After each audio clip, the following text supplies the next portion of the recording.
For GCB, I think the story is a bit different. It's a turnaround story and a transformation agenda as well, a transformation journey. Turnaround because 4 years ago, this institution actually used to make about $10 million profit. And today, the institution, after 4 years, is delivering almost $150 million US dollars profit, with a market cap almost about 5 times what it was 4 years ago. And a transformation agenda because today, we have, just about a week ago, rebranded this bank to represent what we think the business is looking like today and to reflect our new strategies as well as our new brand promise going forward. It used to be a 100% state-owned bank, but technically right now it's a JV between the private sector and the government. And we're reflecting that in the way we actually conduct our business. Looking at how far we've come over the last 4 years, it's been, everything is changing. Everything we're doing is changing. Our products and services, aided by investment in technology. Our people agenda is also changing. The way we actually reflect ourselves, corporate identity, the way we interact with our customers, everything is changing. And it's very interesting that as we speak today, and in Ghana, the business is leveraging its franchise, a very strong franchise, as one of the largest banks in Ghana, if not the most extensive bank right across the country today. We have learned quite a number of lessons in doing this change. That we're building on the institutional framework. The institutional framework, for me, is key. We've had a situation where, over the last 60 years, when this business was a government-run business, we never actually built an institutional framework to ensure that we managed the business on an ongoing basis. Today, we've invested heavily in governance and in risk management systems. We're hiring the right people, which is key. We're focusing on value creation. Our management principles have changed. Our philosophy has changed. We're not being all things to all men. We see that as very important because investors around this room are asking for a return on investment. So everything we're doing is aimed at delivering a return on investments ahead of our hurdle rates. When I talk to you all the time, I want to find out what your expectations as far as returns are concerned, and we take that into consideration. And I think our engagement with the stakeholders has improved. Government is playing its part. They understand where we're coming from. We're engaging a lot the private sector who have invested in the business. Our customers as well. We have invested massively in technology. I mentioned that earlier on. We have grown our consumer banking business. I think now, as we speak, we have the largest consumer bank in Ghana. We have, through our investments that we've made, we've migrated a lot of our customers from manual channels or branch-to-branch channels to electronic channels. 4 years ago, we were doing under 100,000 transactions. Today, we are doing over 1.5 million transactions on a monthly basis. In other words, electronic transactions through ATMs. And we want to continue doing that. There is massive opportunity.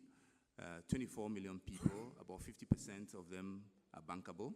And currently, I know the banking sector is doing less than 25%.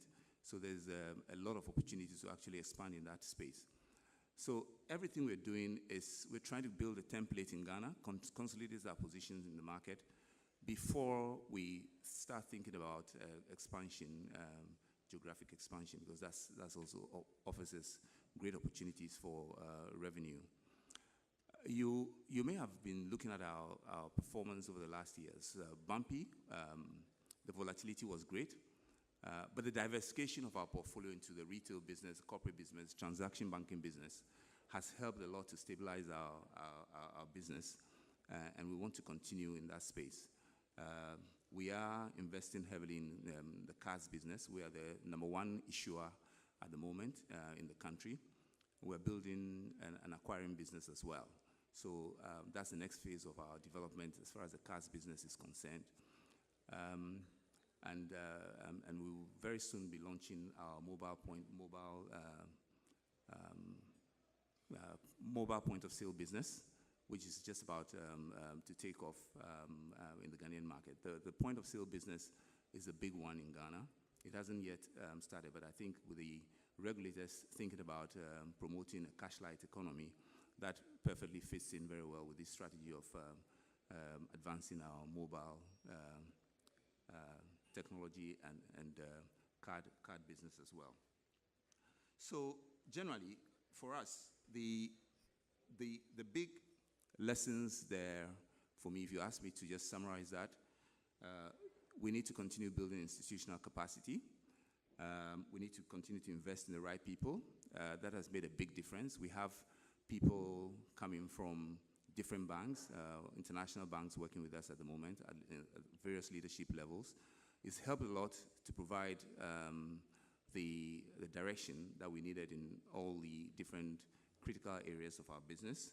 And we are complementing that with building or creating a competitive internal labor market in the bank so that people compete for jobs, which was lacking in the past.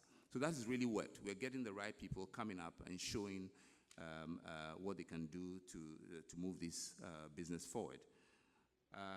And the management philosophy of creating value and focusing on value creation is one thing we stand by, and we want to continue doing that.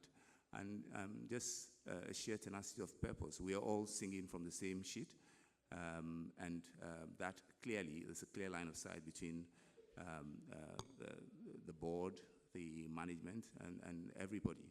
So that basically has been what we've done so far, and I think it's worked very well for us if you look at the results that we've actually delivered so far. Thank you very much.